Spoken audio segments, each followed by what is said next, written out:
you've got a good solid statement within the world you live in.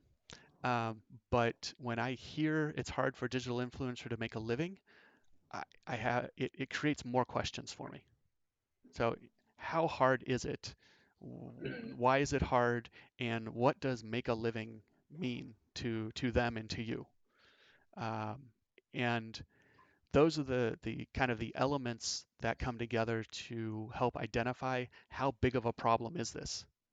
If making a living is um, something that most of them will only desire as supplemental income, then that's much different than someone who's wanting Right. to go full time with this and um, make a living off of only doing content creation and streaming.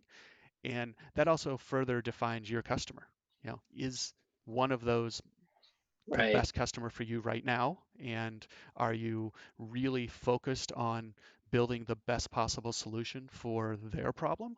Or is it still kind of a spread and we're not quite sure yet and we're still testing? That that may be the case too. But the stronger point you can put on this, then the easier it is to understand why this problem is worth your time to solve. And then from Mhm. there, we want to start looking at what is the value to the customer and then what is it worth for them to have it solved. And those are two different things we'll talk about a little bit later. Gotcha. Yeah, would you recommend then talking about them wanting to go full time? That is the primary user we're going after, is the ones who want to go full time. Right. So the only challenge with that then is if that is really it, then you have to look at who's your real target market. 50% of the youth, 88 million people, what subset of that are really the ones that have that opportunity?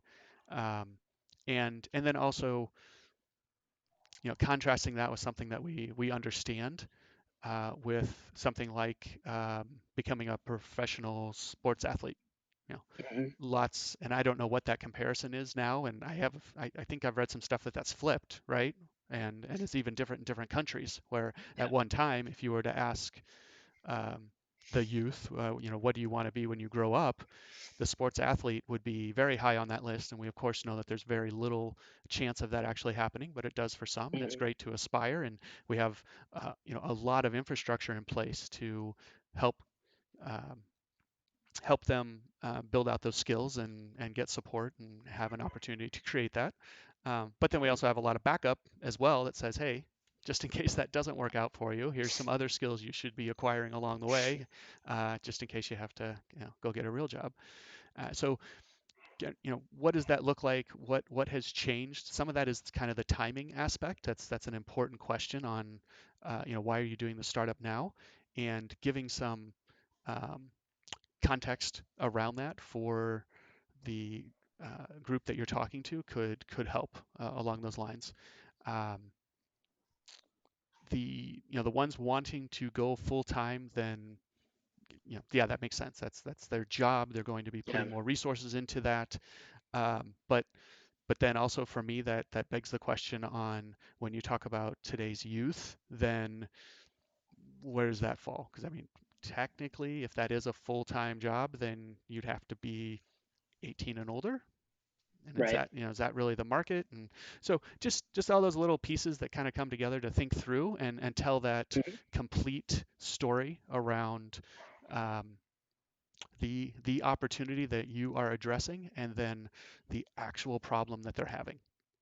And this one, uh, hard to make a living is, I can see that as being a part of it, but um, I think you could do more to kind of pull me in on the emotional side to really help understand why that's the biggest problem. And then, Mhm. throughout the rest of the deck, you'll be able to show why you're the best ones to solve it. Got it. I, this is a technical thing, but whenever I read it, the talent manager is unaffordable. Unaffordable just did not work for me. That may be proper, and you are absolutely, you know, more likely to be right on that than me. But just reading it is like that felt a little awkward. But again, uh, grain of salt. Um, Don't know how to. So they don't know how to monetize their content. Uh, so yeah, that's another one that it's a good touch point, but then there's a bigger why behind that, and what is it that they're really not doing, and what's the real issue there? Is it that they haven't watched a video, or they haven't Googled it, or they haven't taken the time to try, or they're just not trying anything? There's a lot of information out there on how to monetize content. So why don't they know how? Or is it that it's not um, that I don't know, digging into it, is it not easy enough? Is it not easy to understand? Is it not easy to execute on it continuously? So, you can do kind of a one-time thing and get a Hmm. splash and then not get the results. Uh, Obviously, you can't cover all of that here in this slide, but just looking at, is this statement here the most powerful one to get that emotional reaction, or is this one that's just more comfortable for you and how you see things? And kind of working through that a little bit. The I think the emotional piece is the one that's really important to try and get through at this point. Hmm. You're talking about a problem. A problem is emotional, and in order for your customer to want to do something about that problem, then it's got to be big enough that you can fight through, all of the other information that's out there. So Hmm. I want to be able to feel it when you're presenting that. Yeah, I can totally see someone would wake up in the morning and say, today's the day. I am going to figure this out. And that's what this slide leads off of. If it's something that someone would wake up and go, I'm going to figure out six other things, and then this might be something I think about, then, not necessarily the thing we want to be focused on Right. right now. How can you really show that in this slide? I know we're spending a lot of time on this one, but this is the super important one, right? And you're absolutely framing up the entire rest of your story. Hmm. Um, that shows us why is this even something that we should be spending our time on. Hmm. So I will leave it at that. Let's go on to the next. A couple just feedback from the crew out in chat, looking at the problem side slide. Sorry. Um, uh, Part of what you can kind of frame up is you say that don't they aren't able to monetize.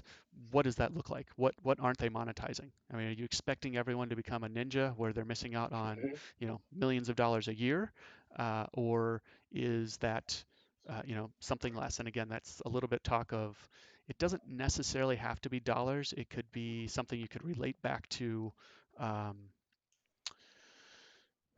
maybe uh, income or class or something, so that you don't Hmm. have to say specifically it's $60,000 a year, but you could. I mean, that's a powerful statement. You say that talent managers are too much. What does that mean? How much is too much? I mean, if someone's coming in and taking 10%, then that scales with the growth, and if they can Right. actually grow you, then that's okay. Uh, there's probably a point you need to get to before anyone would even start working with you to do that if it is kind of commission Hmm. based. So there's that issue. Um, Again, that's probably not something you put on the slide, but might be a talking point that would just emphasize and help with the emotion behind that. I'm missing out on X, or they are missing out on Y.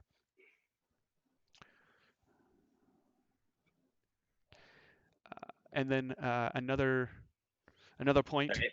talking about what is full time. What for that target market. How much time do they have to put into this?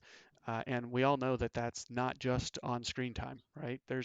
It's like almost any other creative person, whether it is in the music industry or an artist, or in this case the Hmm. content creator.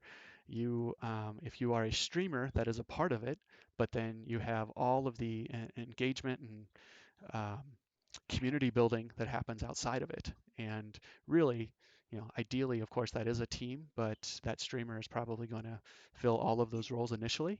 And that's, a big part of what's creating that opportunity for you, right? Part of what we're doing is creating a tool set that augments the individual or very small team so that they can perform as if they are much larger.